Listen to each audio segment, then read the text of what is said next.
Yup, that's me. Running down the hallway from my bathroom to my bedroom in the middle of the night. I guess you're wondering how I got here. I am a huge wuss when it comes to horror games, creepypastas, and films, but despite all of that, I also love it. So in 2024, I overcame my fears and just kidding, I enlisted the help of friends to watch horror movies with me, to hold my hand and tell me when the scary parts are over so I can open my eyes. Here are 31 mini reviews for 31 films and shows. When watching so many films in a month, you need to be prepared for the good, the bad, and the cocaine bear. I figured, why not start off strong, get it out of the way. Cocaine Bear also starts off strong with a couple of European tourists getting mauled because they couldn't remember the rhyme, black fight back, brown get down, white good night. Specifically, they forgot that white good night does not refer to polar bears, it refers to the white around the bear's nose that causes it to kill everyone it sees regardless of what they do. It's no surprise I love Smile since I'm a huge fan of the Mike Flanagan approach to horror, using ghosts as allegory for childhood trauma. I'll have to call making me shit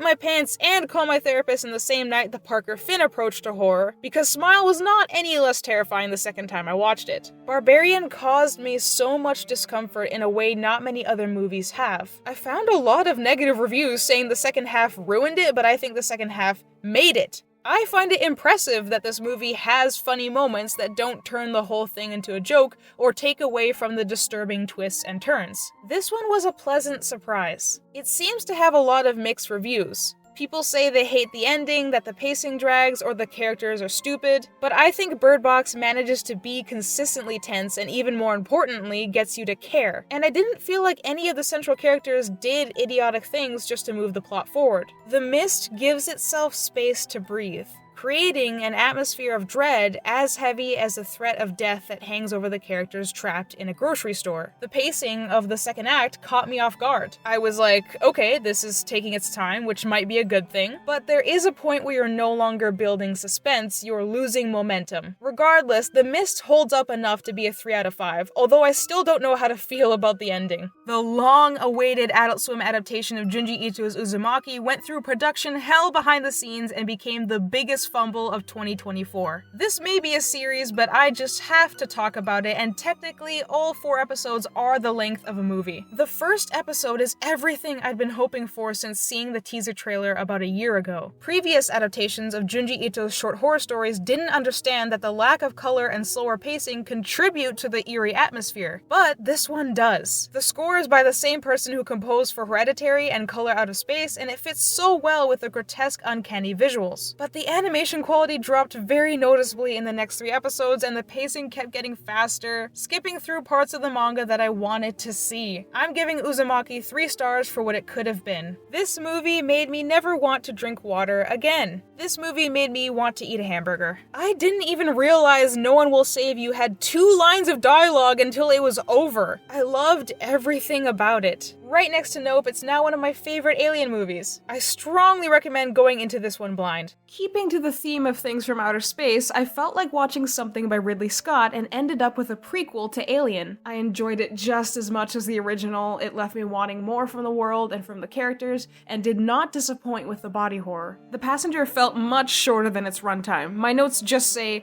if that was my job, I think I would also have a psychotic break. A Tale of Two Sisters is a Korean horror mystery film with meticulously threaded clues and a gut-wrenching final reveal. I was really proud of myself for piecing it together while watching, and not because any of it was cliché or predictable. This film rewards you for paying attention to the colors, the framing of a shot, the words behind the words each character speaks. The story is more sad than scary, but the sound design has a way of making you uncomfortable. It's like the feeling of being on a walk outdoors when suddenly everything gets too quiet. It's a beautiful, sunny day, no shadows for anyone to jump out of, but you're still alone. And maybe you're forgetting something important. Any fans of the 2017 It remake will enjoy The Black Phone. It's clever, good at accomplishing what it sets out to do, with a main character you want to see make it out alive because he doesn't do stupid things just to move the plot forward. Yeah, pretty good. Not perfect, but I had a good time. And if there's a sequel coming, I'll be back in theaters to give it a chance. There isn't much I can say about Pearl that a lot of people haven't already said. It's mesmerizing, very quotable, and in my opinion, much better than its prequel, X. The soundtrack and sound design in this movie are like acoustic PTSD. The visuals are striking, and the slow build of psychological terror is a real treat. I do think, though, that Last Night in Soho utterly fails as a mystery and collapses in on itself in the last 20 minutes. This isn't horror. It's the best unintentional comedy I've seen in years. The concept of rapidly aging and not being able to stop it is terrifying, but the execution is, well, M. Night Shyamalan awful. None of the characters talk like human beings or make reasonable, smart decisions. I knew going into this it wasn't gonna blow me away, but I could really feel that time was not moving forward normally in the exact opposite way that it wasn't for the characters of the movie. The Void is all about body horror and blood and guts and gross things like that. The creature design and practical effects are amazing, I just couldn't care less about any of the people the body horror was happening to. I can't stop thinking about this one. Unlike The Void, it wasn't an eldritch nightmare, and it's not quite trauma-based horror like Smile either. I Saw the TV Glow is the first example I've seen of gender horror, a cautionary tale about dying through life instead of living it. Do you think nostalgia for the past dulls you to the present? Do you think you might be running out of time to be a different person? Sure, I'm asking you, but maybe I'm asking myself as well. I spent a lot of my adolescence feeling like life was happening too quickly around me, without me even getting to enjoy it. Like I was waiting to experience the present as it passed me by. Time is precious, but if any of this resonates with you, please, give this movie some of yours. The acting isn't great for most of this one, and I hate this family. At first I thought it's because they're privileged and well off, something intentional and related to the message, the themes, but then I realized it's actually because they're stupid and there's no message and absolutely nothing this movie is trying to say. One of the oldest horror films known, Nosferatu has been on my to-watch list for a long time. The dude who plays Nosferatu did a great job. Sometimes I would look at him and have to laugh at how goofy he was,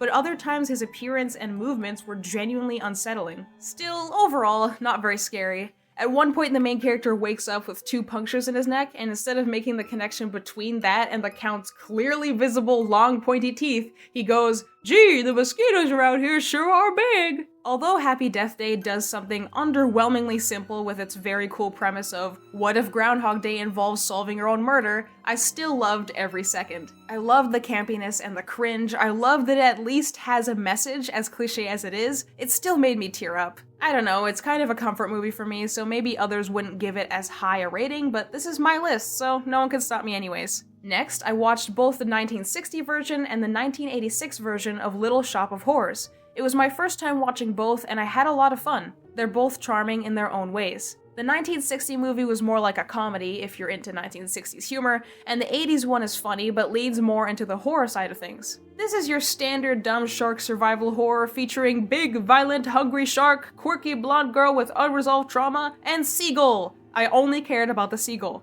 Smile 2 was my most anticipated movie of 2024. There were scenes where I had to pause and step away due to secondhand anguish because the main character is a celebrity figure with a reputation she's trying to uphold, publicly losing her sanity. A lot like Last Night in Soho, this one only disappointed me in the final 20 minutes. Otherwise, it's a solid sequel to the first film. This is absolutely not the first time I'm saying this, but Nicolas Cage's overacting saved this movie for me. I went in completely blind and I thought I was getting a cop mystery thriller about a serial killer. Humans are the real monsters and all that. But it took a confusing direction and I found the ending unsatisfying. Anatomy of a Fall might be what I wanted Longlegs to be. The inciting incident, the husband's death, happens straight away and the tension never lets up from there.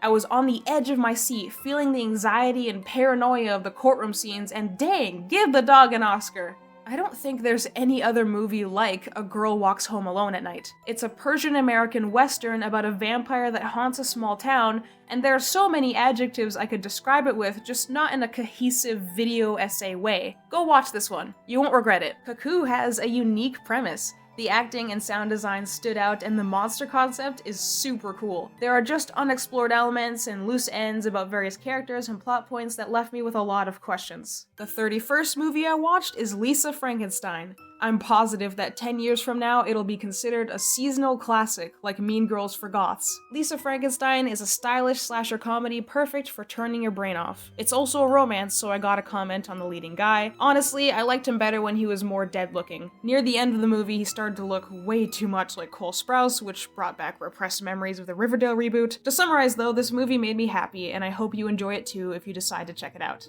Let me know in the comments if you have any horror movie recommendations and what you think about my review. reviews. Thanks for watching, and I'll see you next time.